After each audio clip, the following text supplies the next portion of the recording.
Let's bring Kevin Cooney in and see what he thinks the Phillies will do. And let's talk about the Phillies' big win last night. Nola looked like the ace that we saw last year. He's looked much better.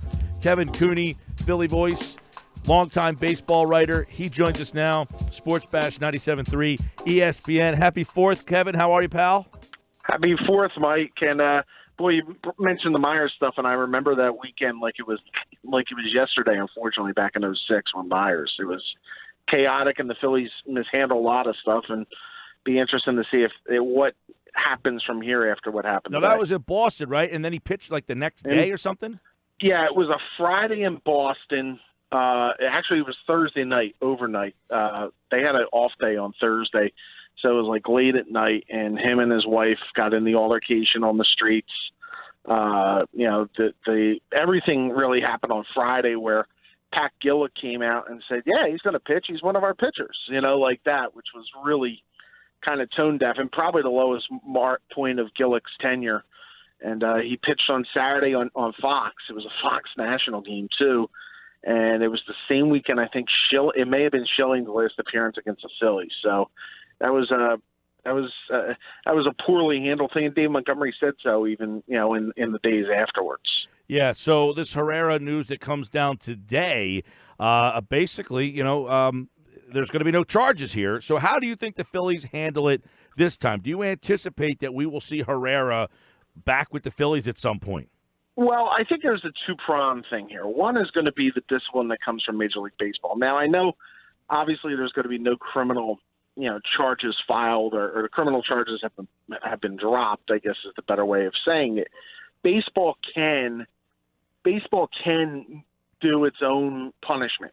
If you look at the Aroldis Chapman case, Starlin Castro, there's been a number of occasions where, and I apologize for the car honking behind me because somebody just wants to lay on their horn. But they have in the past issued out their own punishment, and that could happen here. And then the Phillies would have to make the decision. So I think the Phillies will probably wait until something comes up through Major League Baseball before deciding on any other supplemental punishment. So, essentially, they took down everything, right? That stadium, I mean, they had posters hanging, jerseys. They got rid of all that stuff, right? So it almost seems like they took a stance that we're going to take everything out of here. So do you see a scenario, though, that even if baseball doesn't do anything, that the Phillies reverse course? I don't see the Phillies bringing him back anytime soon. Okay. And the reason is, one, look, this was a player, and you hate bringing this part of it up, but let's also deal in logic. This was a player that was ready to lose the starting position anyway to Scott Kingery, okay? So, and the way Kingery has kind of performed since then, there's no sense of urgency in my mind to make that switch back to Herrera. And I don't know if you bring Herrera back just to be a bench player. So, add that all together. I just don't. That's the baseball end of it. The PR end of it. I don't think there's any way that they could look themselves in the mirror. Right. And look, I mean, it's a whole new administration there. It's not Dave Montgomery and Gillick and Charlie and all that. I mean, you're talking Kepler and Klentak and McPhail and all that, and Middleton now with a more vocal, centralized role. I just don't see them taking the PR hit for Odubel Herrera. I think you've already kind of crossed the Rubicon when you started pulling stuff down. So I don't think there's any chance. I mean, look, I could be proven wrong. I would be highly surprised. Yeah, I think it would put them in an odd spot, too, when they have to, make the announcement of coming to the plate now is Odubel Herrera. I mean, what kind of reaction do they anticipate? Yeah, I would not want to be Dan Baker that night. Exactly. I mean, that would be awkward. Which, by the way, I'll ask you. You would be a good guy to ask this, Kevin. Which voice is more synonymous with the team as the PA guy, Lou Nolan or Dan Baker? That's a good question. I would say Dan, because just the amount of games that Dan has been, and look, obviously Lou's been there from basically the start of the franchise as well. Right. Dan Baker got there in '72, but I think more people hockey's more of a niche sport, Yeah. And I think can't picture anybody else doing Pico power play ever. That's true. It's funny because look, both are great guys. I mean, both are Lou and Dan are both outstanding gentlemen. Whoever eventually has to replace them, and I guess that day's going to occur at some point somewhere down the road here. Definitely. Boy, that's going to be a tough gig. Oh, no question. I mean, the only thing I could say, we were talking about this yesterday. The reason I can't, Lou Nolan was listening the other day and called in as a caller. Just randomly call. Hey, it's Lou from Ocean City. Lou can't hide the voice. Right, exactly. Well, it was during the Pete Thompson show, and Pete knew right away. He's like, Lou Nolan? So we were going back and forth about this, and I said, at least at the Phillies game, Baker doesn't do like the first bottom of the inning because he's got to walk back up. So you do hear a different guy do the announcements at the Phillies inning. In the Flyers game, I picture someone else doing it. I remember Tom Lemay, I think, and if Lou's around and listening, he'll probably call in. I think Tom Lemay did some games when Lou may have had like laryngitis. Wow. So now we also threw Matt Cord in there for the Sixers, but he was off for a year when Lemay took over. For a year, then they kind of went back to Cord. And I like Matt personally, but I don't think I put Matt in the other two. And the other part too with Dan also for such a long time was the voice of the Eagles at the Link and the Vet. So there was a little bit of a connection there. I always thought it was a shame that the Eagles kind of pulled him out of there before. And nobody knows the Eagles guy's name now. It's a guy from Baltimore is all I know. Yeah. Nobody knows him. It's like a man behind the curtain, like the wizard. Well, Kevin, let me get your take then from last night because it wasn't a big matchup. Phillies, Braves. The Phillies have not played well against the Marlins, and now you're playing the Braves, who have been playing good baseball. And it was an interesting matchup because you got Nola, your ace, who had not been the same guy, this year as he was last year, although he is showing some signs, including last night. But he's going up against Dallas Keuchel, a guy that everyone was like, oh, he was there, and you're going with Velasquez, who I joked in the last segment is becoming the mini Mart for me. Like, if I see Velasquez in that rotation, like Michael Martinez, when I saw him in the lineup, I was like, please get him out. But they got no other options. But there was an option, and he faced Nola last night. Now, Nola outdueled him, but, man, you would feel a lot better if Nola pitched tonight and Keuchel was on the mound for you tonight instead of them. Well, and that's the thing. It's strange. Like, Velasquez now will pitch on Friday night against DeGrom. No pressure on that one. Look, Aaron Nola in his last 4 outings, I would say, is starting to look like the ace that he developed into during the first 5 months of last season. He was kind of awful in September. That was a little bit of a wear down. I thought part of it was perhaps the load of innings he had last year. It was more than he's ever pitched before, and I thought that may have had an impact on him.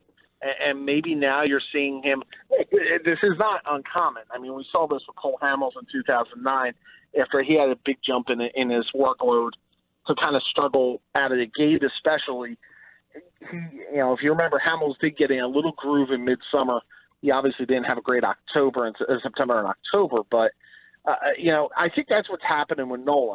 The fact that he did it against Keuchel, one, bails out McPhail and Clintack in a lot of ways because the Phillies were really adamant not going after him. They would have considered Kimbrel, but I think they were more adamant that they didn't think Keuchel would work in this ballpark. And Kevin, that's all right. That's all analytical, right? He's a fly ball guy, not in this park, not for us. Well, and that they didn't think because it's strange. He actually, for his career, he's had a higher fly ball rate the last couple of years, okay? His swing and miss rate was down. But he was also viewed more as long-term a ground ball guy, and they were worried that, in the early days of free agency, which feels like forever ago, that their defense behind him would not be good enough to kind of supplement going there that it costs. So, and overall, Mike, what their philosophy has been, and McPhail explained this to me when he first came in 2016, was we believe we have to grow our arms, okay? That signing pitchers at a premium price, a free agent price, you can do it, but you usually get guys who are older, who tend to have more of tread taken off the tire, and who may end up a higher risk of injury. And so I think that's why, that's the unspoken thing. I'm not sure. Now, they did it with Arrieta. Arrieta, I think they felt like they got a bargain. Ha ha ha. But I mean, I'm not sure you're ever going to see them in play for a prime time pitcher like this as a big money investment. I think this is going to be their way that they're going to have to develop their own pitching. And if they're going to do that, they're going to have to get a lot better at it than they've been. Kevin Cooney is with us here, looking at the Phillies. Okay, 4th of July is kind of that one of those marks in the year, and they're playing the Braves, 4.5 back. So has Kevin Cooney watched a playoff team to July 4th? I watched it till Memorial Day. I thought a playoff team, and then obviously, between Memorial Day and now, they haven't been a playoff team. Where do they stand in my mind? This sounds strange, but I think you got to take, if you're going to have any realistic hope of winning a division, you've got to win one of these 2 games coming up. You got to win. You got to get 2 or 3 in Atlanta, then go to New York, take 2 or 3, or sweep the Mets over the weekend. Again, with the DeGrom going, that could be difficult. But you've got to be able to really have a good stretch going into the All-Star break and get some of that confidence and swagger back that they had. I don't think that if they're 6.5, 7 back, they're the type of team that's going to be able to suddenly, just go crazy and end up making this massive run because of the pitcher. So, yeah. And here's the other part, Mike. I know, everybody's going to look at the wild card. I don't know if I'm a team like the Phillies. Now, they may, but if you're putting me in the GM chair, I don't know if I would mortgage out for a 1-game playoff. I just don't. Would I trade a ton of prospects in a farm system that's already kind of been picked over for Madison Bumgarner? If you're only going for a 1-game shot, no, I don't think I would, because of the fact that I think their system is pretty depleted, right? And I think you can't afford to give up Bohm or no, I wouldn't give him Medina. up now, especially at that position he plays. Yeah, I don't think you can do that at this point. Your better prospects are in single A, and that's all well and good, but you're going to need some to come up here soon. And I don't know if trading them for a Bumgarner or a big-time pitcher will make sense. Kevin Cooney, at Kevin Cooney on Twitter, and, of course, the Phillies Braves back in action tonight, 4th of July. We'll have the 4th of July game for you right here on 97.3 ESPN. Happy 4th to you, Kevin. Always appreciate your time, pal. Thanks, Mike. Happy holidays to you guys. All right. It is Kevin Cooney on the Boardwalk Honda Hotline.